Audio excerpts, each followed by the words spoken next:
चलिए, आज chemistry class में आप लोगों का स्वागत है। हम लोगों का पिछला क्लास थोड़ा सा नेटवर्क के प्रॉब्लम के कारण डिस्टर्ब हो गया था और इसलिए कल की क्लास हम लोगों की नहीं हो पाई थी।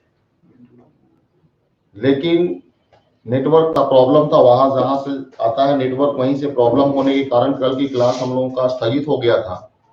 आज हम लोग परसों के क्लास से ही कंटिन्यू करेंगे अपनी बात को और इसको कंटिन्यू कर लेते हैं हम लोग। और इसमें जो हम लोग पिछले क्लास में हम लोग टॉपिक पढ़ रहे थे, उसी टॉपिक से संबंधित यहाँ पे हम लोग डिस्कस करेंगे। एक्चुअली में इस चैप्टर का एक इंपॉर्टेंट कॉन्सेप्ट है और उस इंपॉर्टेंट कॉन्सेप्ट का संबंध जो है वो मूल रूप से यहाँ पे वाष्प दाब के साथ है। हम आपको बताए कि हम लोग अभी विलियन चैप्टर हम लोग यहाँ पर पढ़ रहे थे और विलियन चैप्टर में एक इंपॉर्टेंट टॉपिक हम लोग डिस्कस किए थे पिछले क्लास में, वाष्प दाब। और इसी वाष्प दाब से संबंधित हम लोग पिछले क्लास में डिस्कशन किए थे वेपर प्रेशर। इसका उपयोग आगे जितने भी टॉपिक हम लोग पढ़ेंगे केमिस्ट्री में, वो सभी इस चैप्टर में इसका महत्व है और इसका उपयोग आगे की तरफ आएगा। इसलिए हम लोग इसको ध्यान से समझे और इसके कॉन्सेप्ट को आगे हम लोग कंटिन्यू करेंगे। पिछले क्लास में आपको हम वाष्प दाब पढ़ाए थे और उसके साथ साथ आंशिक दाब हम पढ़ाए थे और ये दोनों में आपको अंतर बताए कि आंशिक दाब का संबंध गैस के साथ है और गैस किसी बंद बर्तन के दीवार पर जो दाब लगाता है उसे हम लोग आंशिक दाब कहते हैं। और वाष्प दाब से संबंधित हम लोग बात यहाँ पर पढ़े थे कि वाष्प दाब जो हम लोग बात करते हैं कि किसी द्रव पदार्थ के लिए होता है और द्रव पदार्थ को लेने के पश्चात जब इस द्रव पदार्थ को अगर हम लोग किसी बर्तन में रखकर बर्तन को अगर बंद कर देते हैं तो बंद बर्तन में यहाँ पे वाष्पीकरण की क्रिया होती है और वाष्पीकरण की क्रिया होने के पश्चात बर्तन के दीवार से टकराने के पश्चात ये नीचे की ओर आता है और फिर पुनः जो है ये दूसरे जो अगर ऊपर की ओर जाएंगे तो यहाँ नीचे की ओर आता है और इस प्रकार से ये हम लोगों का हो जाता है वाष्पीकरण की दर। ये वाष्पीकरण की दर है और ये जो हम लोग के पास है ये संघनन की दर है। और यदि वाष्पीकरण की दर संघनन की दर के समान हो जाता है तो उस अवस्था को हम लोग कहते हैं साम्य अवस्था। और इस साम्य अवस्था में द्रव के सतह पर लगने वाले दाब को हम लोग वाष्प दाब कहते हैं, यानी द्रव के सतह पर जो दाब लगता है उस दाब को वाष्प दाब कहते हैं। तो देखिए, आपको हम पहले यहां पर दिखला दें, जो पिछले क्लास हम लोग कंटिन्यू कर रहे थे, जो पढ़ रहे थे उसी को कंटिन्यू करके थोड़ा सा आपको हम रिकॉल कर दे रहे हैं। रिकॉल करने से जो बच्चे में अगर थोड़ा भी कंफ्यूजन होगा वो कंफ्यूजन आपका दूर हो जाएगा, क्योंकि अभी आपको वाष्प दाब से छुटकारा नहीं है।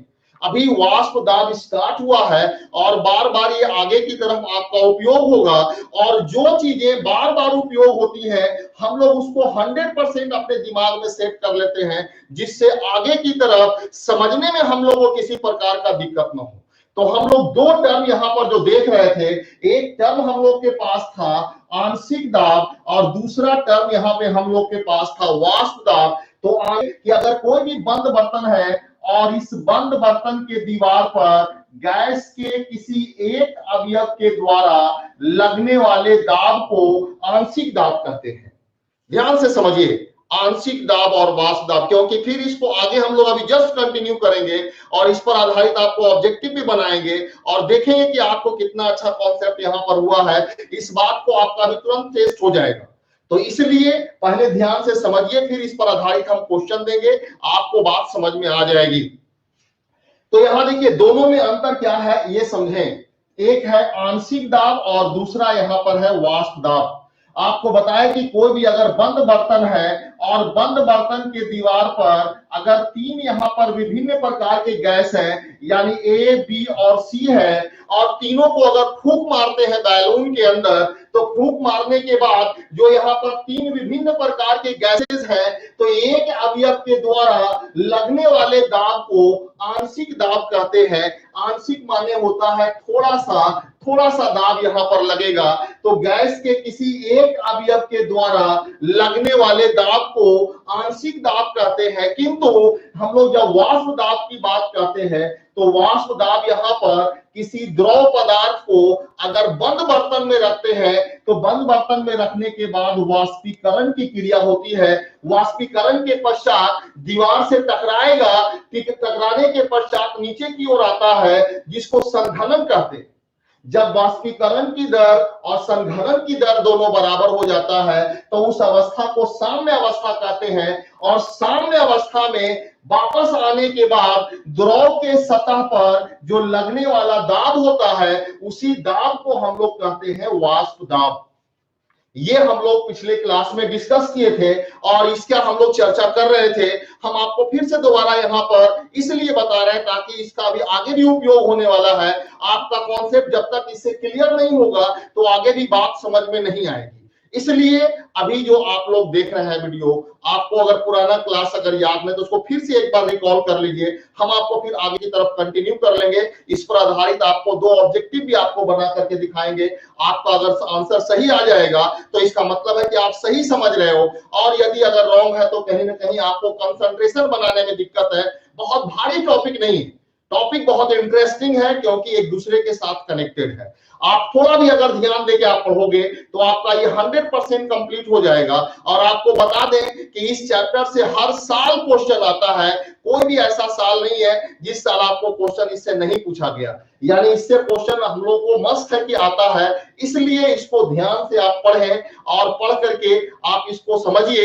जब समझिएगा तो आगे भी बहुत मजा आएगा पढ़ने में। नहीं तो छोटी छोटी बात अगर आपको याद नहीं रहता है या समझ में नहीं आता है तो आप आगे कंफ्यूज कर जाते हैं और फिर एक आसान सा कॉन्सेप्ट भी आपके लिए प्रॉब्लम क्रिएट करता है। इसलिए बड़े कॉन्सेप्ट को समझने के लिए, अच्छे कॉन्सेप्ट को समझने के लिए छोटे छोटे कॉन्सेप्ट को दिमाग में सेट करना चाहिए।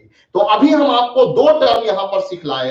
एक आपको बताए आंशिक दाब, बताए कि ये गैस के लिए होता है और किसी बंद बर्तन के दीवार पर गैस के एक अवयव के द्वारा लगने वाले दाब को आंशिक दाब कहते हैं। जैसे बताया कि क्लास में बहुत सारे स्टूडेंट हैं, सब मिलके अगर दीवार पे अगर दाब लगाइए तो ये वहां पर एक स्टूडेंट के द्वारा लगाए गए दाब को आंशिक दाब कहते हैं। और इसी से संबंधित डाल्टन साहब ने एक नियम दिया था और डाल्टन साहब बताए थे कि अगर कोई बंद बर्तन है और इसमें विभिन्न प्रकार के अवयव यदि दाब लगा रहे हैं तो बर्तन के दीवार पर लगने वाला कुल दाब उसमें उपस्थित प्रत्येक अवयव के आंशिक दाब के योगफल के बराबर होता है। मतलब क्लासरूम में सभी स्टूडेंट अगर दीवार पे दाब लगाना शुरू कर दे तो एक स्टूडेंट के द्वारा लगाए गए दाब को आंशिक दाब कहते हैं। और सभी स्टूडेंट के दाब को यदि जोड़ दिया जाए तो डाल्टन के आंशिक दाब का नियम कहते हैं।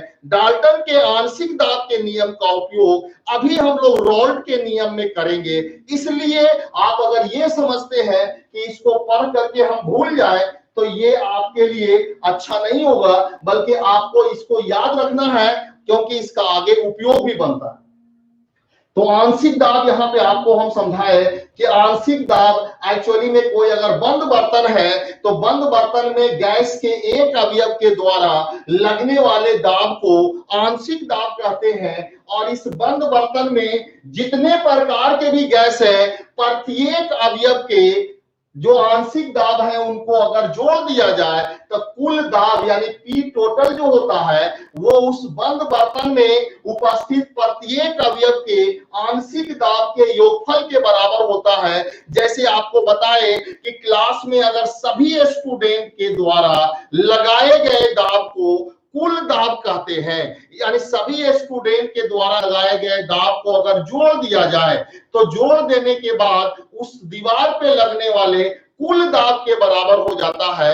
और एक अवयव के द्वारा यानी एक स्टूडेंट के द्वारा लगने वाले दाब को आंशिक दाब कहते हैं। तो अपने दिमाग में सेट कर लें आप कि ये गैस के लिए है और किसी भी गैस में बंद बर्तन के दीवार पर गैस के एक अवयव के द्वारा लगने वाले दाब को आंशिक दाब कहते हैं। आप 4 बार बोलिएगा मन ही मन में कि बंद बर्तन के दीवार पर गैस के एक अवयव के द्वारा लगने वाले दाब को आंशिक दाब कहते हैं।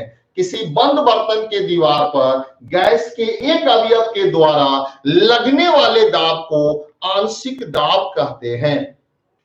और उसके बाद डाल्टन के आंशिक दाब का नियम कहता है कि बंद बर्तन के दीवार पर उस बर्तन में उपस्थित प्रत्येक अवयव के आंशिक दाब का योगफल उसमें कुल दाब के बराबर होता है। यानी किसी बंद बर्तन के दीवार पर लगने वाला कुल दाब उसमें उपस्थित प्रत्येक अवयव के आंशिक दाब के योगफल के बराबर होता है। तो एक अवयव के द्वारा लगने वाले दाब को आंशिक दाब, और सभी को यदि जोड़ दिया जाए तो ये हो जाएगा कुल दाब। इसको कहते हैं डाल्टन के आंशिक दाब का नियम।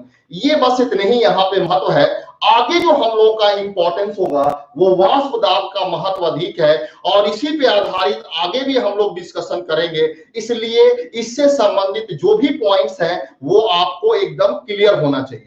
तो आंशिक दाब हम लोग को समझ में आ गया कि एक अवयव के द्वारा लगने वाले दाब को हम लोग आंशिक दाब कहते हैं। यह गैसीय पदार्थ के लिए उपयोग किया जाता है कि किसी गैसीय पदार्थ को बंद बर्तन में एक अवयव के द्वारा लगने वाले दाब को आंशिक दाब कहते हैं। जबकि यहाँ कोई भी द्रव पदार्थ लिया था, विलयन है, और विलयन में द्रव का विलयन होता है, ठोस द्रव का विलयन होता है, गैस द्रव का विलयन होता है। तो यहाँ हम लोग विलयन ले रहे हैं जिसमें हम लोग के पास विलायक द्रव अवस्था में है, और द्रव अवस्था में जो विलायक है इसी से संबंधित हम लोग चर्चा कर रहे हैं। इसमें वाष्पीकरण की क्रिया होती है। हम आपको बताए थे पिछले क्लास में, कॉन्सेप्ट को क्लियर रखिएगा तो ज्यादा बढ़िया आपको आगे समझने में लगता है। नहीं तो अगर कॉन्सेप्ट क्लियर नहीं रहता है आपको, आप दिमाग में उलझे हुए रहते हैं, आगे भी बात समझ में आपको नहीं होती है। कुछ लोग छोटे छोटे कॉन्फ्यूजन्स को अपने दिमाग में पाल लेते हैं, जिसके कारण विषय बहुत मुश्किल हो जाता है। छोटे छोटे चीजें भी अगर आप ध्यान नहीं देंगे तो आगे आपको प्रॉब्लम वहां पर अधिक से अधिक हो जाती है। इसलिए ऐसा नहीं है कि आप जैसे चाहे किसी भी चीज को परिभाषित कर दें। हम आपको बताए थे कि वाष्पीकरण की क्रिया, यानी वाष्पीकरण की क्रिया या वाष्प बनने की क्रिया जो हम लोगों का है, ये भाप से अंतर अलग है। और वाष्प बनने की क्रिया के लिए कोई जरूरी नहीं है कि नीचे से तापमान दिया जाए। नीचे से तापमान देने के, गर्म करने की जरूरत नहीं है। अगर आपका सामान्य ताप भी अगर है, आपका बर्तन अगर खुला हुआ है और खुला हुआ में अगर जल है तो वो जल अपने आप ऊपर की तरफ वाष्प में बदलते रहता है। कुछ लोगों को कंफ्यूजन है कि जब तक हम लोग गर्म नहीं करेंगे वाष्पीकरण नहीं होगा। ऐसा नहीं है। वाष्पीकरण होने के लिए बॉयल करना जरूरी नहीं है, उबलना जरूरी नहीं है। ये कंफ्यूजन अपने दिमाग से निकाल ले। ये कॉन्सेप्ट की बात है इस चैप्टर का, और जब तक ये कॉन्सेप्ट क्लियर नहीं रखेंगे आगे आप ज्यादा कष्ट में पड़ जाइएगा। कॉन्सेप्ट क्लियर रखना आपको जरूरी है। हम इस पे ज्यादा जोर इसलिए दे रहे हैं क्योंकि इसका महत्व है। वाष्पीकरण का परिभाषा होता है कि क्वथनांक के नीचे द्रव पदार्थ के वाष्प में बदलने की क्रिया को वाष्पीकरण कहते हैं। फिर से एक बार सुनिए, क्वथनांक के नीचे यानी बॉइलिंग पॉइंट के नीचे। बहुत सारे लोगों को इसके बारे में जानकारी नहीं होती है जी। स्टूडेंट बेचारे, टीचर भी कहीं कहीं कंफ्यूज रहते हैं। लेकिन आप जब हमारे साथ जुड़े हैं तो आपको सही कॉन्सेप्ट यहाँ पर मिलेगा। जहां पे भी जाकर के आप तुलना करना चाहें आप कर सकते हैं। तो यहां ध्यान देना, कहता है कि क्वथनांक के नीचे, below it's boiling point, boiling point के नीचे किसी द्रव पदार्थ के वाष्प में बदलने की क्रिया को वाष्पीकरण की क्रिया कहते हैं। यानी इसको अगर गर्म कर दीजिए तो अच्छी बात है, ये ज्यादा मात्रा में बनेगा। लेकिन ना भी गर्म करें, सामान्य ताप भी अगर रखते हैं, रूम टेम्परेचर भी अगर रखते हैं, तो द्रव पदार्थ धीरे धीरे यहाँ पे वाष्प में बदलता है, जिसको वाष्पीकरण कहते हैं। टकराने के बाद वापस आता है, जिसको संघनन कहते हैं। तो अगर वाष्पीकरण की दर संघनन की दर के बराबर हो जाए तो इसमें इस अवस्था को साम्य अवस्था कहते हैं, और साम्य अवस्था में द्रव के सतह पर लगने वाले दाब को वाष्प दाब कहते हैं। तो ये कॉन्सेप्ट हम लोग पिछले क्लास में पढ़े थे, और आपको 3 कारक हम बताए थे। एक कारक आपको हम बताए थे कि यदि आप तापमान बढ़ाएंगे तो तापमान बढ़ाने से अणुओं की गतिज ऊर्जा बढ़ जाएगा, और गतिज ऊर्जा बढ़ने से वाष्पीकरण बढ़ जाएगा, और वाष्पीकरण बढ़ने से संघनन बढ़ जाएगा।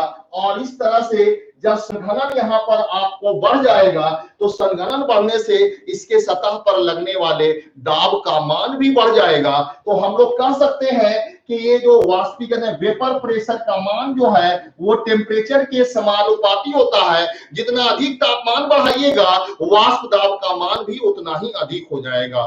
सेकेंड नंबर पॉइंट हम लोग पढ़े थे पिछले क्लास में कि जो द्रव पदार्थ है, ये जो इसका सतह आप देख रहे हैं, जिसको पृष्ठ क्षेत्रफल भी अगर हम लोग यहाँ पर देखें तो पृष्ठ क्षेत्रफल अगर बढ़ जाए तो पृष्ठ क्षेत्रफल बढ़ने से भी वाष्प दाब का मान यहाँ पे बढ़ जाता है। यानी वाष्प दाब वेपर प्रेशर सरफेस एरिया के डायरेक्टली प्रोपोर्शनल होता है, क्योंकि जितना अधिक से अधिक सरफेस रहेगा, जितना अधिक से अधिक सतह रहेगा, उतना ही अधिक वाष्पीकरण होगा, और वाष्पीकरण की क्रिया जितना अधिक होगा संघनन भी उतना ही अधिक हो जाएगा। और जब संघनन की मात्रा यहाँ पर बढ़ेगा तो लगने वाला दाब का मान भी यहाँ पर बढ़ जाएगा, क्योंकि ये जो दाब लग रहा है ये इसी एक्शन के बाद यहाँ पे आकर के लग रहा है। तो जितना अधिक जो भी कारक वाष्पीकरण की क्रिया को यदि बढ़ाता है तो उसके कारण संघनन की क्रिया भी बढ़ जाएगा, और जब संघनन की क्रिया अगर बढ़ेगा तो वाष्प दाब का मान भी बढ़ जाएगा। लेकिन तीसरा नंबर याद कीजिए, तीसरा नंबर बताए थे अंतराण्विक बल। ध्यान देना इसको, अंतराण्विक बल का बात जो है हम बताए थे कि ये सबसे इंपॉर्टेंट है, इसी पर हम लोग आगे खेलेंगे। ये जितना खेल इस चैप्टर का है उसमें खेलने में इसका बहुत बड़ा महत्व है अंतराण्विक बल का, इसलिए प्रत्येक स्टूडेंट को ये समझ में आना चाहिए। हम रिपीट कर रहे हैं सिर्फ समझाने के लिए आपको, ताकि किसी भी स्टूडेंट के दिमाग में कंफ्यूजन नहीं रहे। माइंड एकदम फ्रेश करके आप पढ़िए और मूड एकदम बढ़िया करके आप पढ़ेंगे, आपको बहुत बढ़िया समझ में आएगा। कोई भारी नहीं है ये, बस आपको समझने भर देर होता है। आप अगर फुल कंसंट्रेशन बना लीजिए तो आपको बात 100% समझ में आएगी। एक्चुअली में होता क्या है कि कभी कभी स्टूडेंट जब केमिस्ट्री पढ़ने के लिए बैठता है तो ये पहले ही सोच के बैठता है कि केमिस्ट्री हमको कम समझ में आता है। हम आपको बता दें कि जब आप हमारे साथ जुड़े हुए हैं तो ये बात दिमाग से निकाल दीजिए कि केमिस्ट्री बहुत भारी विषय है। हम आपके हर टॉपिक को आसान बना करके आपको देंगे और बात आपको 100% समझ में आएगी, कहीं पर कंफ्यूजन नहीं होगा। और एक समय ऐसा आएगा कि आपको लगने लगेगा कि केमिस्ट्री से आसान कोई विषय नहीं होता है और केमिस्ट्री हम 100% कर सकते हैं। आपके दिमाग में ये बात आने लगेगी, लेकिन उसके लिए सबसे पहली बात है कि आपके माइंड सेट को चेंज करना होगा।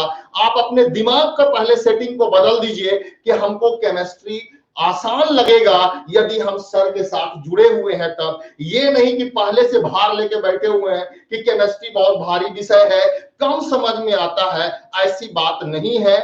आप एकदम इत्मीनान रहिए, आपको 100% दिमाग में सेट करते हुए जाएगा। जैसे अभी आपको हम बताएं कि वाष्प दाब वाष्प के द्वारा लगने वाला दाब है, लेकिन उसे परिभाषित करने के लिए थोड़ा हम लोग इसमें अरेंजमेंट करते हैं कि वाष्पीकरण, उसके बाद संघनन और साम्य अवस्था, और साम्य अवस्था में द्रव के सतह पर लगने वाले दाब को वाष्प दाब कहते हैं। ध्यान देना कि जब तक आप साम्य अवस्था नहीं बोलिएगा आपका परिभाषा सही नहीं होगा।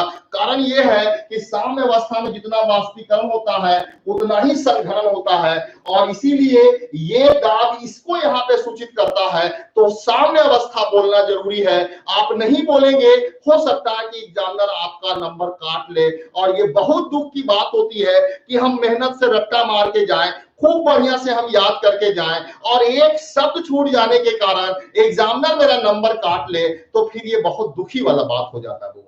इसलिए आप इस चीज को बढ़िया से यहाँ पर समझें। हम आपको यहाँ पे देख रहे हैं, आपके सारे कमेंट्स हमारे पास आ रहे हैं और आपके कमेंट को हम यहाँ देख रहे हैं। हम आपको बताए पिछले क्लास में भी कि हम लिखाते चल रहे थे, जो भी चीज आपको पढ़ा रहे हैं हम आपको लिखवा दे रहे हैं। पिछला क्लास में भी आपको लिखवा दिए थे, आज भी जो टॉपिक उस तरह का होगा हम आपको लिखवाते चलेंगे। आप अगर चाहें तो यहाँ पर इस वीडियो को स्टॉप करके भी आप देख सकते हैं। एक्चुअली में अभी जो हम लोग का ऑनलाइन यहाँ पे चल रहा है, ये तो यहाँ से इस चैनल से आपको अलग कर दिया जाएगा, लेकिन आईयूबी क्लासेस के चैनल पर ये चीज रहेगा वहां पे कंटिन्यू। तो आप अगर चाहें तो उस चैनल पे जाके दोबारा देख लेंगे और 2-3 बार देख करके कॉपी में नोट कर लीजिएगा, आपका कॉन्सेप्ट क्लियर हो जाएगा। यहाँ से विद्या कोचिंग के चैनल से इसको हटाने के बाद आईयूबी क्लासेस के चैनल पे इसको फिर से हम वहां पर आपको अपलोड कर देंगे, जो आपको 2-3 दिन तक आपको रहेगा। आराम से उसको रोक रोक करके या स्क्रीनशॉट लेकर आप कॉपी पे बढ़िया से लिख लीजिएगा, आपको सारा कॉन्सेप्ट क्लियर हो जाएगा। हम आपको लिखने का पूरा समय देंगे, आप उसकी चिंता ना करें, नोट्स बनाने की चिंता नहीं करें। मेरा चिंता है कि हम आपको कैसे बनवाएंगे। जब तक आपका कॉपी तैयार नहीं होगा, नोट्स तैयार नहीं होगा, हम आगे की तरफ नहीं बढ़ेंगे, क्योंकि हम जानते हैं कि जो लिखा हुआ रहता है आप उसी को याद करते हैं और वही चीज से आप एग्जाम में देते हैं। तो इसलिए हम लोग गारंटी के साथ कहते हैं कि जितना बात आपके कॉपी में लिखवा दिया गया उससे बाहर आपके एग्जाम में नहीं आएगा। एग्जाम लेवल में आपको वहां तक पूरा 100% आएगा, इसलिए हर चीज को हम वहां पे करा देंगे। पहले यहाँ पे बात समझिए, जो मूल चीज है वो है आपको समझना। अगर बात समझ में आ गई तो आप अपने से भी बना करके लिख सकते हैं, लेकिन इसका मतलब ये नहीं कि हम नहीं लिखवाएंगे, हम लिखवा भी देंगे, आपको चिंता नहीं करना। लेकिन समझ करके अगर आप लिखिएगा, याद कीजिएगा, आपको पढ़ना आसान हो जाएगा और बहुत अच्छा आप करेंगे, विषय में आपको किसी तरह का कोई दिक्कत नहीं होगी। तो यहाँ पे हम लोग बात कर रहे थे अंतराण्विक बल। बताएं कि अगर कोई भी यहाँ पर अवयव है और इन अवयवों के बीच में लगने वाले बल को अंतराण्विक बल कहते हैं, और ये अंतराण्विक बल जब होगा, या इसी तरह से यहाँ पर अगर मान लीजिए कि वाष्पीकरण की क्रिया हो रहा है तो यहाँ लगने वाला बल है, तो दो अणुओं के बीच में लगने वाले बल को अंतराण्विक बल कहते हैं। बहुआ ध्यान से समझो। अब सोचिए कि ये अणु एक दूसरे के साथ जुड़ा हुआ है, अगर यहाँ पर इनके बीच में अगर बल लगा हुआ है और ये कस के पकड़े हुए हैं, तो ये नीचे की तरफ बैठा हुआ है, ये ऊपर की ओर है, ये कहता है कि हम ऊपर की ओर जा रहे हैं, ये कहे बैठ ना 2 मिनट, कहां जाए मैं। अब बताइए, ये जाने के मूड में है और ये कह रहा है कि बैठ ना 2 मिनट, तब कहां से ये बेचारा नहीं उड़ पाएगा। वाष्पीकरण की क्रिया घट जाएगा, और जब वाष्पीकरण की क्रिया घटेगा तो संघनन घट जाएगा, और जब संघनन घट जाएगा तो वाष्प दाब का मान भी घट जाएगा। हम एक सरल उदाहरण आपको देते हैं इसके लिए, कि मान लीजिए कि आप लोग 4 दोस्त हैं, बहुत गहरी दोस्ती है आपके बीच में, आप अपने गांव में या फिर लॉज में एक साथ आप रहते हो, और 4 में से अगर मालूम हुआ कि 2 ऐसे हैं जो पढ़ने में कम इंटरेस्ट देता है, खेलने में ज्यादा इंटरेस्ट लेता है, और 2 बेचारे पढ़ने वाले हैं, या उसमें से एक स्टूडेंट पढ़ने वाला है, 3 स्टूडेंट ऐसा है जिसको पढ़ने में कम, खेलने में ज्यादा, मोबाइल चलाने में ज्यादा दिल लगता है। अब जो पढ़ने वाला बंदा है, वो अब बच्चा जो है कहता है कि अब चलो बहुत हो गया, अब जा रहे हैं पढ़ाई करने, तब 3 को मिलकर बैठा देगा, बहुत बड़ा पढ़नियार हो गए हैं तुम, एकदम लगा किताबी कीड़ा है, रात दिन जो है पढ़ाई पढ़ाई करते रहे। अब बेचारा सामने वाला भी सोचता है कि बात तो सही करा, चलो हटाओ कुछ देर के लिए और बैठ जाते हैं। तब कुछ देर करते करते मालूम हुआ कि और काफी देर तक बैठ गए, और फिर आपका पढ़ाई से इंटरेस्ट खत्म हो जाता है। घर पे जाने के बाद भी नहीं पढ़ते हैं, या पढ़ते हैं तो पढ़ने में दिल नहीं लगता, क्योंकि जो आपका समय था वो समय आपका लैप्स कर गया। तो यहां भी वही बात है कि ये दोनों के बीच में लगा हुआ बल है। वहां भी आप 4 दोस्त थे, दोस्तों के बीच में लगा हुआ बल था, जो मोहब्बत का दोस्ती वाला जो बल है, वो दोस्ती का बल एक दूसरे को पकड़े हुए है। आप चाह रहे हैं कि हम पढ़ने के लिए जाए, 3 कह रहे बैठ अभी 2 मिनट, क्या दिक्कत हो। तो ये अगर पकड़ के खींच दिया यहाँ पर नीचे, तो ये जब नीचे की तरफ यहाँ पे पकड़ के खींच दिया, ये ऊपर की ओर उड़ नहीं पाता है, और जब ये ऊपर की ओर नहीं उड़ पाता है तो यहाँ वाष्पीकरण घट जाएगा, संघनन की क्रिया घटेगा, वाष्प दाब का मान भी घट जाएगा। तो हम लोग कह सकते हैं कि वेपर प्रेशर व्युत्क्रमानुपाती हो जाएगा अंतराण्विक बल का, यानी अंतराण्विक बल का मान जितना अधिक होगा वेपर प्रेशर का मान उतना ही कम होगा, और अंतराण्विक बल का मान जितना कम होगा वेपर प्रेशर का मान उतना ही अधिक होगा। ये हम लोग पिछले क्लास में डिस्कस कर चुके थे। आज ये बहुत इंपॉर्टेंट पार्ट आपको हम पढ़ाने जा रहे हैं अभी, इसलिए ध्यान से देखना। अभी सारे जो है कमेंट्स को साइड रख करके बेहतरीन से इसको समझिए।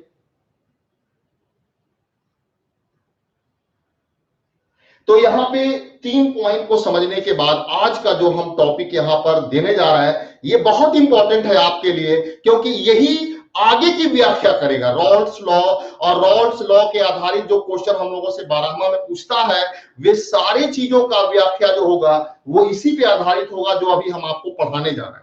तो यदि आप इतना बात समझ गए जो हम पिछले क्लास में आपको पढ़ाए थे कि आंशिक दाब क्या है, डाल्टन के आंशिक दाब का नियम क्या है, वाष्प दाब क्या है, वाष्प दाब को प्रभावित करने वाले कारक क्या हैं। तो एक बार फिर से सुनिए कि साम्य अवस्था में बंद बर्तन के किसी बंद बर्तन में द्रव के सतह पर लगने वाले दाब को वाष्प दाब कहते हैं, और तापमान बढ़ाने से वाष्प दाब का मान बढ़ता है, पृष्ठ क्षेत्रफल का मान बढ़ाने से वाष्प दाब यानी वेपर प्रेशर बढ़ता है, अंतराण्विक बल का मान बढ़ने से वाष्प दाब का मान घटता है।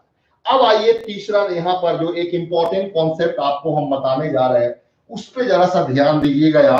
अगर ये सीख गए तो समझ लीजिए कि आगे का जो आपका कॉन्सेप्ट है और बढ़िया हो जाएगा और बहुत मजा आएगा आपको इस चैप्टर को पढ़ने में। सबसे इंटरेस्टिंग चैप्टर आपको फिजिकल का ये है, मजा आ जाएगा। आप भी कहेंगे कि हाँ सर हम कुछ सीख करके गए हैं, इतने दिनों के अंदर आपको इस चीज का अंदर से फीलिंग होने लगेगा, कॉन्फिडेंस आ जाएगा कि नहीं केमिस्ट्री में भी हम अच्छा कर सकते हैं, केमिस्ट्री भारी विषय नहीं है। तो यहां ध्यान देना इस चीज को कि अगर आप यहां पर लेते हैं कोई भी अगर है बर्तन है और इस बंद बर्तन में आपका ये बंद बर्तन है, ये द्रव पदार्थ यहां पे हम लोग लिए हुए हैं, ये द्रव पदार्थ है और इसको बंद कर दिए हम लोग वाष्प दाब को परिभाषित करने के लिए। आपको हम बताए थे कि आप देखिएगा कि पदार्थ को दो तरह से हम लोग बांटते हैं, एक को बोलते हैं वाष्पशील और दूसरा बोलते हैं अवाष्पशील। वाष्पशील को बोलते हैं उड़नशील, जैसे हम लोग के पास जल है, पेट्रोल है, डीजल है, केरोसिन है, या फिर परफ्यूम है, अल्कोहल है, ये सब के सब जो है ये उड़नशील है, एसीटोन है, ये सारे पदार्थ जो है वो उड़नशील है, यानी ये उड़ सकता है। अपने आप खुला छोड़ दीजिएगा बाहर की तरफ मूव करने लगेगा। जैसे अगर कभी बाइक चलाते हैं, बाइक का टंकी अगर खुला हुआ रह जाए तो आप देखिएगा कि बाइक का टंकी खुलने पर आपको लगेगा कि पेट्रोल चारों तरफ महक रहा है। वो इसलिए क्योंकि उसके अंदर वाष्पशीलता का कारण होता है, वाष्पशील होते हैं ये। और दूसरा नंबर में यहाँ पे है अवाष्पशील पदार्थ, जो ओपन करने पर, खुला छोड़ने पर नहीं उड़ता है, उसे हम लोग अवाष्पशील कहते हैं। जैसे चीनी, नमक, ग्लूकोज, ये सारे पदार्थ जो है ये अवाष्पशील पदार्थ है। अब आइए कॉन्सेप्ट पे। कॉन्सेप्ट यहां पर सीखिएगा कि अगर मान लीजिए कि हम लोग के पास यहां द्रव पदार्थ है और इस द्रव पदार्थ में हम लोग अवाष्पशील विलेय पदार्थ मिलाते हैं, यानी जो विलेय पदार्थ इसके अंदर मिलाया गया है ये विलेय पदार्थ अवाष्पशील इसके अंदर है, और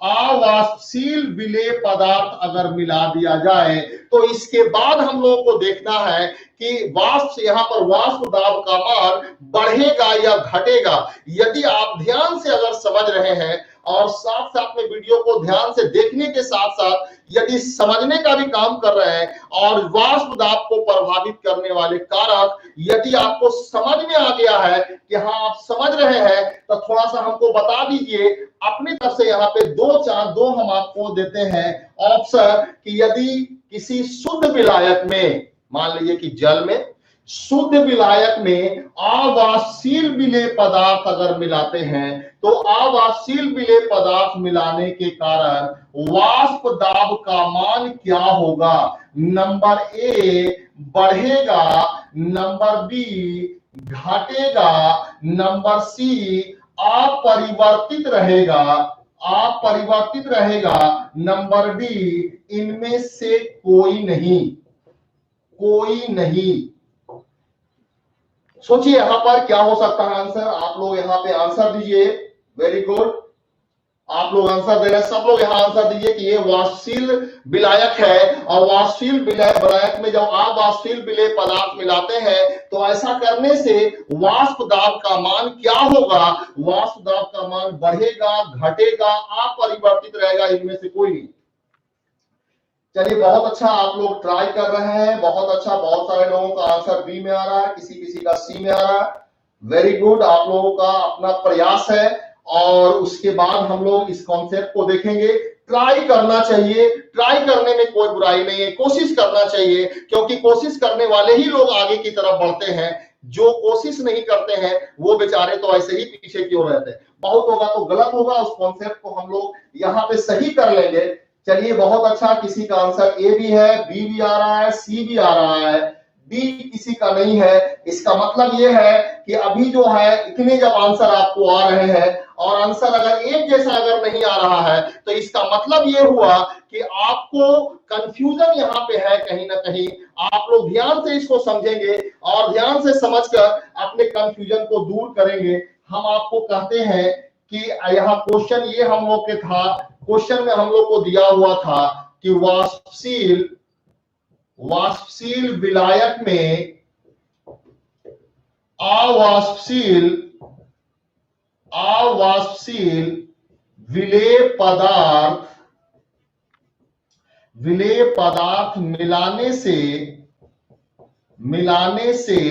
वाष्प दाब का मान क्या हो सकता है? क्वेश्चन हमारा पूरा ये है, पूरा यहाँ क्वेश्चन ये कि वाष्पशील विलायक में अवाष्पशील विलेय पदार्थ मिलाने से वाष्प दाब का मान क्या हो सकता है?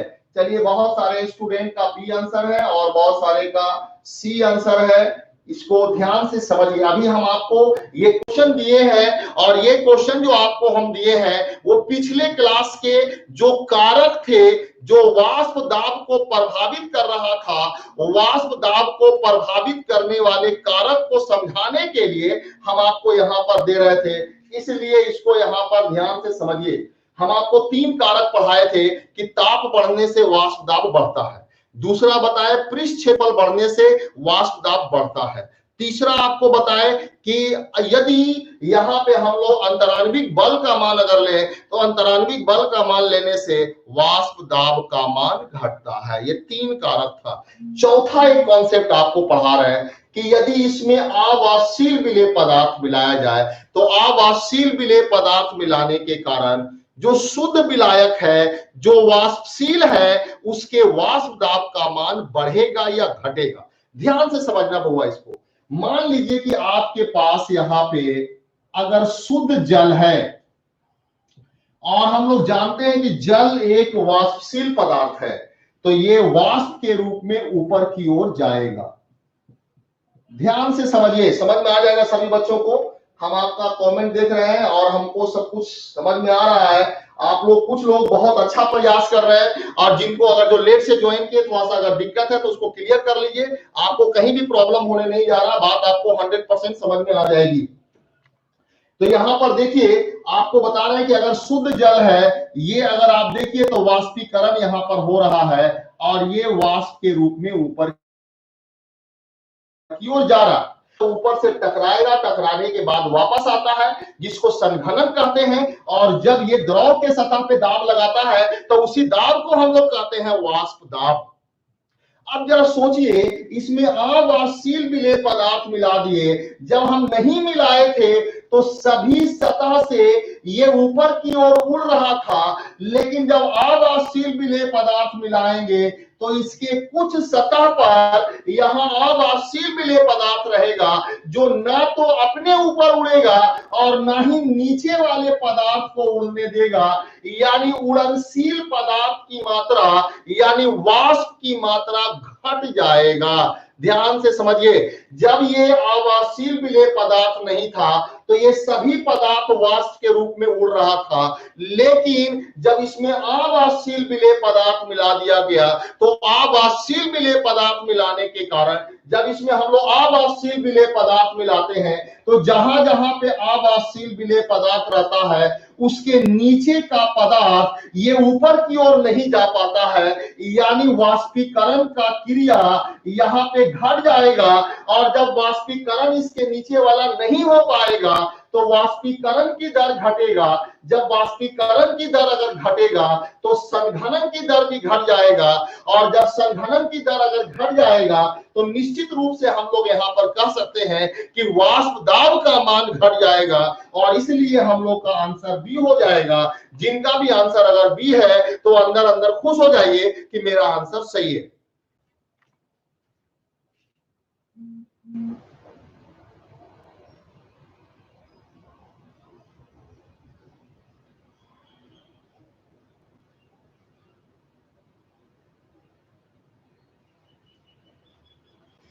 आप अगर बढ़िया से समझ रहे हैं तो आगे और मजा आएगा इस चैप्टर में।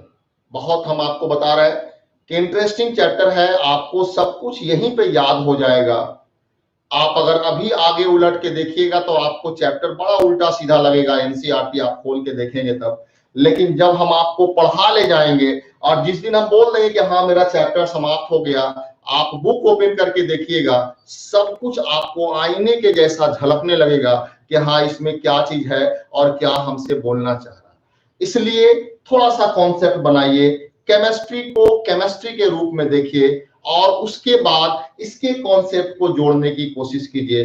हर विषय का अपना एक कॉन्सेप्ट बनाने का तरीका होता है। हम लोग भी इस चैप्टर के कॉन्सेप्ट को बना रहे हैं और हम आपको बताएं कि इस चैप्टर में वाष्प दाब के बड़े महत्व हैं।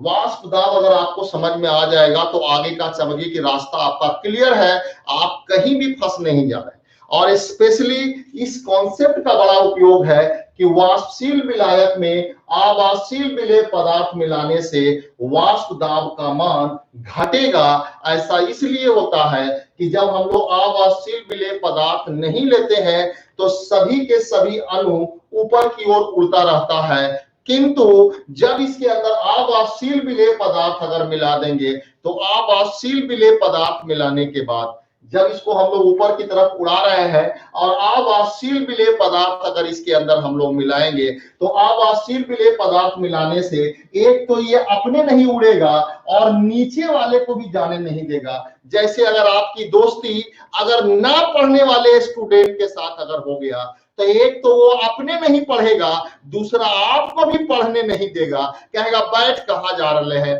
तो ये मामला यहाँ पर बन जाता है कि अगर ये आप ऐसा चीज मिला दिए हैं जो उड़वे नहीं करता है, आप ऐसे साहब से दोस्ती कर लिए हैं जो पढ़वे नहीं करता है, और जब वो खुद से नहीं पढ़ता है तो आपको कभी पढ़ने के लिए नहीं बोलेगा कि हाँ बउआ जाकर के पढ़ाई कर ले, बल्कि वो भी चाहेगा कि आप उसके साथ मनोरंजन करें, आप उसका टाइम पास करें, उसके साथ खेलें कूदे।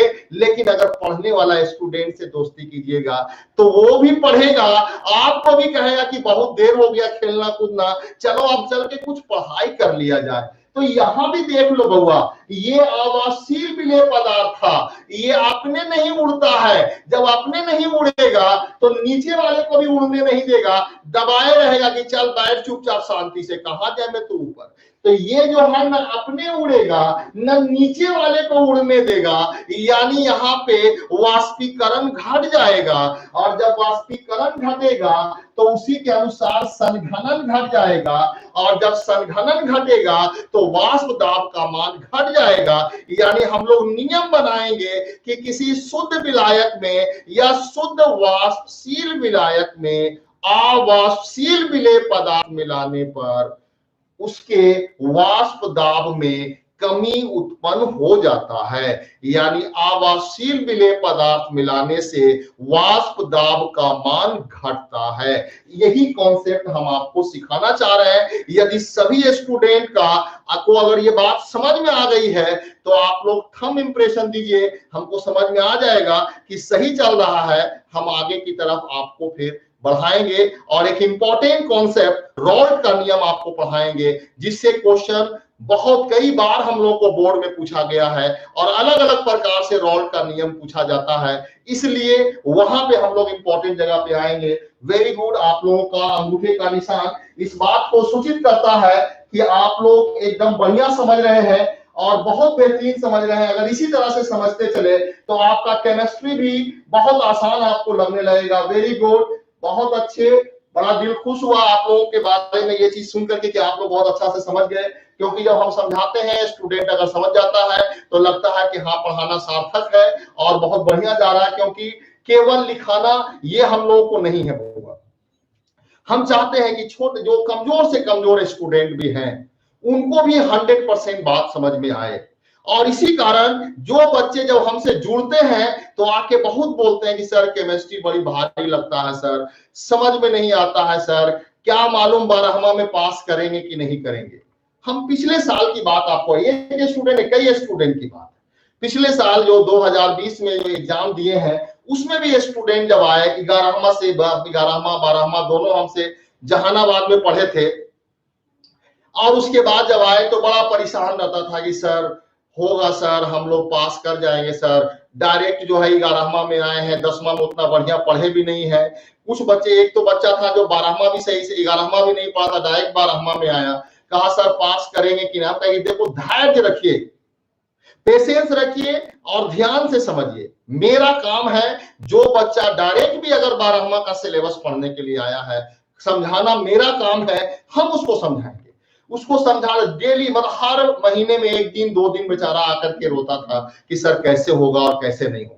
और आपको बताएं कि जब 2020 में वो एग्जाम दिया तो 2020 में एग्जाम देने के बाद जब वो रिजल्ट हुआ तो सबसे पहले आकर के बताया और कहा कि सर हमारा 435 नंबर है, और ये समझिए कि आपके द्वारा दिया गया जो हमारे पास से ये था कि हाँ मनोबल बढ़ाने के लिए कहा गया, उसी का यहाँ पर अर्थ है कि जिनको हमको शुरू में ऐसा लग रहा था कि हम पास कर पाएंगे कि नहीं कर पाएंगे, टोटल वहां पे 435 नंबर उनका आया। धर्मेंद्र कुमार नाम है, आप जहानाबाद के अगर हैं तो देख लीजिएगा, हम आपको बाय नेम बता रहे हैं, हवा में बात नहीं कर रहे हैं। उसी तरह से एक हमारा स्टूडेंट जो था वो शशि राज था, उसका भी वहां पे 456 नंबर, जिनका कि पूरे बिहार में टॉप 20 में यहाँ पर आया था। बिहार बोर्ड वाले उसके वेरिफिकेशन के लिए भी बुलाए।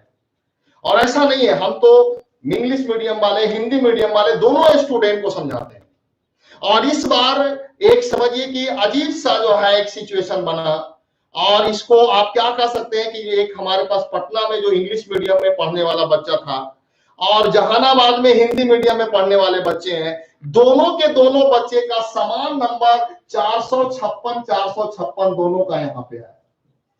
यानी दोनों इंग्लिश मीडियम का भी स्टूडेंट और हिंदी मीडियम का स्टूडेंट, दोनों जो हमारे कोचिंग का जो टॉपर स्टूडेंट है, दोनों टॉपर स्टूडेंट का 456 आया, जो इस बात को साबित करता है कि माध्यम चाहे हिंदी हो या माध्यम अंग्रेजी हो, एक हिंदी मीडियम में लिखने वाला स्टूडेंट था उसको भी 456 आया, एक इंग्लिश मीडियम में लिखने वाला स्टूडेंट था उसको भी यहाँ पे 456 आया। हमारे चैनल पर देखे होंगे यूवी क्लासेस पे दोनों का फोटो लगा हुआ है।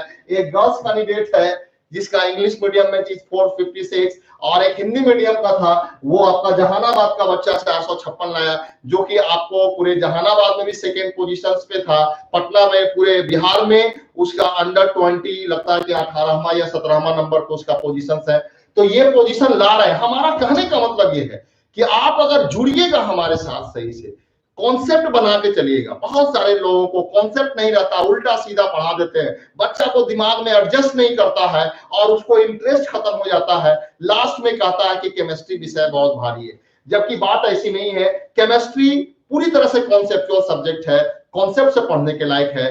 और कोई भी बच्चा ये दिमाग में कभी नहीं रखेगा कि मेरा हिंदी मीडियम है तो कम नंबर आएगा, अंग्रेजी मीडियम वाले को अधिक नंबर आएगा। ऐसा कोई बात नहीं है। हम लोग तो देख चुके हैं, जहानाबाद भी हम लोग के पास कई टॉपर स्टूडेंट आए जो हिंदी मीडियम में टॉप करके जाता है। बहुत सारे इंग्लिश मीडियम के स्टूडेंट है, टॉप 10 में हम लोगों के यहाँ के बिहार में हिंदी मीडियम के बच्चे वहां करके जा रहे हैं। जो कि पटना में एक से एक अंग्रेजी मीडियम के भी स्कूल है जहां बिहार बोर्ड का पढ़ाई होता है, लेकिन वो लड़का टॉप में नहीं आता। इसका मतलब यह है कि वही बच्चा टॉप करेगा जो मेहनत करेगा, एकाग्रता के साथ पढ़ेगा, ध्यान के साथ पढ़ेगा, तो उसको कॉन्सेप्ट क्लियर करके पढ़ेगा, टॉपर पोजीशन में आ जाएगा।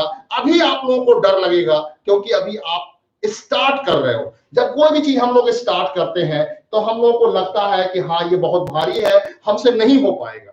जैसे आप याद कीजिए, एक उदाहरण आपको देते हैं, उसके बाद हम आगे का कॉन्सेप्ट आपको पढ़ाएंगे। बचपन में जब आप साइकिल चलाना शुरू किए होंगे, याद कीजिए उस समय को जब आप साइकिल चलाने के लिए पहली बार जब स्टार्ट किए थे, आप उस चीज को, खाली सीन को याद कीजिए। तो हम यहाँ टॉपिक आपको आगे बढ़ा रहे हैं, तो उसमें देखते हैं कि जब साइकिल आप देख करके लगता था कि हमसे लगता है कि कभी साइकिल नहीं चल पाएगा। आप साइकिल पे बैठते थे, आप धड़ाम से गिरते थे, पीछे से आपको कोई पकड़ रहता था, आप आहिस्ते आहिस्ते धीरे धीरे वहां पे चलाना सीखे। कुछ लोग आपको पीछे पकड़ के जब धीरे धीरे सिखाते सिखाते इतना कॉन्फिडेंस हो गया कि जब आपको उसमें फुल प्रैक्टिस हो जाती है तो आप ट्रक के आगे भी कटिंग मारना शुरू कर देते हैं कि देखो कितना कटिंग मार के हम साइकिल चलाते हैं। तो सोचिए, एक अवस्था कि आप साइकिल पे खड़ा भी नहीं हो पा रहे थे, और दूसरी अवस्था कि आप कटिंग मारना शुरू कर देते हैं। वही चीज यहाँ विषय में है कि अभी आप केमिस्ट्री पढ़ना प्रारंभ किए हैं, आपको भारी लगेगा कि हम सीख पाएंगे कि नहीं सीख पाएंगे, जैसे साइकिल चलाने वाले में होता है। लेकिन जब आप सीख जाइएगा तो यकीन मानिए कि आपको केमिस्ट्री में भी कटिंग मारना आएगा, और आपको खुद समझ में आएगा कि जो क्वेश्चन पूछ रहा है उसको इस तरह से बनाया जाए या इसको इस तरह से बनाया जाए। दोनों आइडिया आपको वहां पर क्लियर हो जाएगा। यही हम डेवलप करना चाहते हैं आपके अंदर, कि आपके अंदर भी ऐसा चीज हो जाए कि केमिस्ट्री भी क्वेश्चन देखिए और सोचिए कि इसको इस तरह से बनाया जाए, कि इस तरह से बनाया जाए, कटिंग आपके अंदर आ जाए। तो हम लोग इस चीज को आगे कंटिन्यू करते हैं। यहाँ पे आपको बात समझ में आ गई कि जब आभासीय विलेय पदार्थ अगर मिलाते हैं तो आभासीय विलेय पदार्थ मिलाने से वाष्प दाब का मान घटता है। ये टॉपिक हम लोग का यहाँ पे कंप्लीट हुआ। अब यहाँ पे हम लोग एक इंपॉर्टेंट लॉ यहाँ पे पढ़ने जा रहे हैं, नियम पढ़ने जा रहे हैं, जिसका आगे बहुत महत्व है। और यदि आप क्वेश्चन बैंक अगर देखिएगा तो क्वेश्चन बैंक में आपको कई बार आया हुआ क्वेश्चन आपको मिलता है कि रॉल्ट का नियम क्या है, उसकी व्याख्या करें। रॉल्ट का नियम लिखें। क्वेश्चन पूछता है रॉल्ट का नियम लिखें या रॉल्ट का नियम क्या है, इसकी व्याख्या करें। ये क्वेश्चन आपसे पूछा जाता है। बहुत इंपॉर्टेंट टॉपिक है ये, और इसलिए इसको आप यहाँ पर ध्यान से अगर देखें तो आपको बात समझ में आ जाएगी कि क्या है। एक्चुअली मैं आज थोड़ा सा लेट भी हो गया था सर को वहां पर करने में, स्टार्ट करने में, इसलिए थोड़ा सा लेट हुआ। कल जो है हम लोग का टाइम 7:30 से है, और हम लोग पहले इसको पढ़ेंगे केमिस्ट्री को, तो वो हम लोग को यूजुअल टाइमिंग वहां पर मिल जाएगा। और एक अच्छी बात यह है कि जो मेरा वीडियो है जो केमिस्ट्री वाला है, आप अभी यहाँ पर विद्या एजुकेशन पे पढ़ रहे हैं तो यहाँ पे लाइव क्लासेस तो आपका वहां से अलग हो जाएगा, लेकिन जो मेरा चैनल है आईयूबी क्लासेस, जिसको आप लोग सब्सक्राइब किए हुए हैं, जो नहीं सब्सक्राइब किए हुए हैं वो अपना सब्सक्राइब कर लीजिएगा। और जब इस चैनल पे आप जाइएगा तो पिछला क्लास वाला भी वीडियो या उससे पढ़ाया हुआ जो पहले का भी जो वीडियो है वो अभी YouTube पर अवेलेबल है, आप उसको जाकर के पढ़ सकते हैं। हमारा 8 या 9 क्लास जो हुआ है, ये सभी क्लास आईयूबी क्लासेस के चैनल पे आपको हिंदी मीडियम में एज सच है। अभी हम उसको नहीं हटाए हैं, उसके लिए आपको कुछ करने की आवश्यकता नहीं है, बस आईयूबी क्लासेस के चैनल को जाके सब्सक्राइब कीजिएगा, आपको सारा चीज इंफॉर्मेशन वहां पर मिल जाएगा। जो भी पीछे का क्लास है, सारा वीडियो है, उसको धीरे धीरे देख करके कॉपी पे नोट बना लीजिए, और नोट बना करके तब उसको घर पे याद कीजिए। आपको लगेगा कि हाँ हमारा जो है एकदम सब्जेक्ट कंप्लीट हो रहा। आपको लिखने का पूरा मौका मिलेगा। हम आपको लिखने का मौका इसलिए दे रहे हैं ताकि आपको लिखने का भी बढ़िया से प्रैक्टिस हो जाए और कॉन्सेप्ट भी आपको बन जाए, क्योंकि आपके हैंडराइटिंग में जब नोट्स कॉपी पे बना हुआ रहता है तो याद जल्दी होता है। इसलिए कॉपी बनाने पे अपना ध्यान दीजिए, ताकि कॉपी बनाइएगा, आपके हैंडराइटिंग में रहेगा, आपको बात जल्दी से याद हो जाएगा। हम वीडियो हटाए नहीं है, फिर हम आपको बोल रहे हैं कि मेरा वीडियो जो है वो आपको वहां पर अपलोडेड है, वो आप वहां पर जाकर के देख सकते हैं। सब कुछ वहां पे उससे चाहकर के आप रोक रोक करके या स्क्रीनशॉट लेकर उसको कॉपी पे नोट कर लीजिए। बात समझ में, एकदम लेक्चर 1 से लेकर के अभी तक सब है, पढ़ करके और बढ़िया से बैठो, आपको बड़ा मजा आएगा पढ़ने में। तो देखिए यहाँ पर रोल्ड का नियम, और रोल्ड के नियम को समझाने से पहले एक टॉपिक और अब आपको डिस्कस करना चाहते हैं। रोल्ड के नियम में एक तो वाष्प दाब का महत्व है, क्योंकि इसी पे चर्चा है, वाष्प दाब की चर्चा है। एक चीज और पुराना जो पढ़ाया हुआ है वो बात हम आपको याद दिलाना चाहेंगे, वो अगर हो जाएगा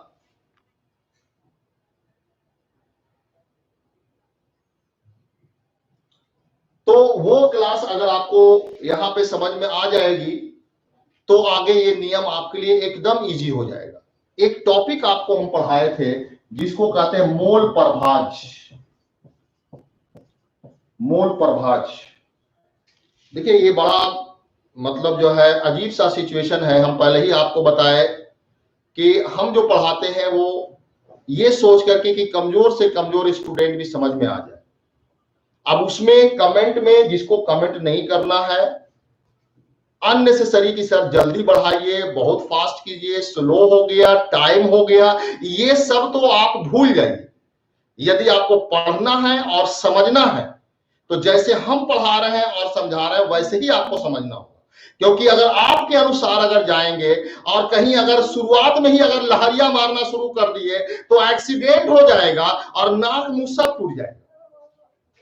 हम नहीं चाहते हैं कि आपका नाक मुंह टूटे, और किन्हीं को अपने नाक मुंह तोड़ने का बड़ा शौक होता कि साइकिल शुरू में चला गया, अरे छोड़ दे, देख अभी कितना स्पीड में दौड़ावा ही हो, और जाएगा और जाके घुटना उठना तोड़ेगा। इसलिए देख लेना कि जो नया नया चलाएगा उसका घुटना जरूर टूटेगा, छिलाल रहेगा जिधर तिधर। तो ये घुटना तोड़वाने वाला जो आप हरकत कर रहे हैं, थोड़ा सा उससे बचिए। हमको पता है कि समय क्या होता है और कितने समय तक पढ़ाना है, क्या चीज कितना देर तक समझाना है। क्योंकि एक स्टूडेंट नहीं, बहुत सारे स्टूडेंट होते हैं, इसीलिए हमको सभी को देख करके पढ़ाना है। तो आप यहाँ कमेंट में उल्टा सीधा बेहतर है कि ना करें, जो आपको नहीं समझ में है उस चीज से संबंधित बात कीजिए, क्योंकि सभी बच्चों को हमको समझा के चलना और कहां तक कैसे लेके जाना है ये हमको पता है, आपको बोलने की आवश्यकता नहीं। तो देखिए ध्यान दीजिए, यहाँ पे हम आपको बताएं कि यहाँ पे रोल्ड का नियम जो कि एक इंपॉर्टेंट नियम है, बहुत इंपॉर्टेंट लॉ है ये, इससे क्वेश्चन हमेशा पूछा जाता है और किसी न किसी रूप में लगभग समझिए कि हर साल या अल्टरनेट साल में रोल्ड का नियम आ ही जाता है। रोल्ड के नियम कई तरह से पूछता है। रोल्ड को आप बढ़िया से पहचान लीजिए। अगर आप नाम भी अगर आज जान गए कि हाँ रोल्ड साहब नाम का कोई वैज्ञानिक है, तो आज का पढ़ना आपका सार्थक हो गया, क्योंकि आज आपने एक वैज्ञानिक का नाम पढ़ लिया। तो अब जब क्वेश्चन आएगा कि रोल्ड का नियम क्या है, व्याख्या कीजिए, तो आपको याद आ जाए कि अच्छा रोल्ड केमिस्ट्री में पढ़े थे हम। उसी प्रकार से आता है कि रोल्ड के नियम या वाष्प दाब में अवनमन, अपेक्षिक वाष्प दाब में अवनमन के लिए रोल्ड का नियम लिखे, ऐसा क्वेश्चन भी आता है, तो फिर आपको रोल्ड वहां याद हो गया।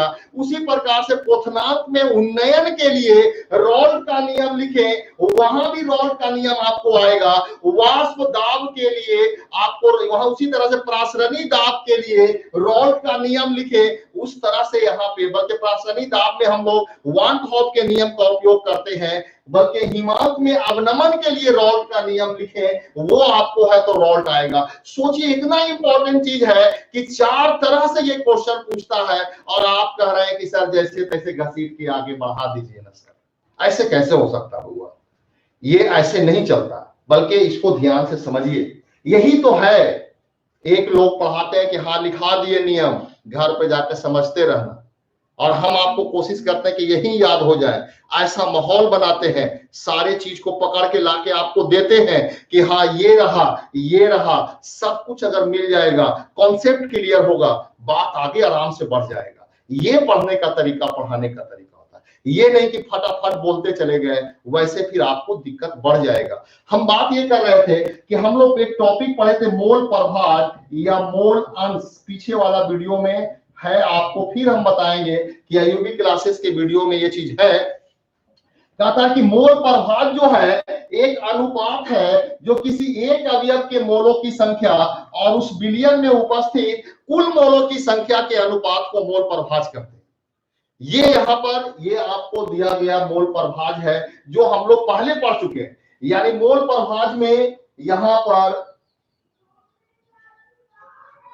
तो ये आपको पढ़े कि मोल प्रभाज के अंतर्गत हम लोग यहां पर देख रहे हैं कि मोल प्रभाज में ये कहता है कि एक अवयव के मोलों की संख्या तथा उस विलयन में कुल मोलों की संख्या दोनों के अनुपात को मोल प्रभाज कहते हैं। अब इसी से संबंधित यहाँ पे रॉल्ट का नियम देखते हैं। रॉल्ट का जो है पूरा नाम जो था, इसका पूरा नाम फ्रांसियस मार्टे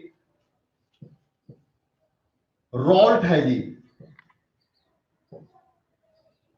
रॉल्ट है जो 1986 ईस्वी में नियम दिया था।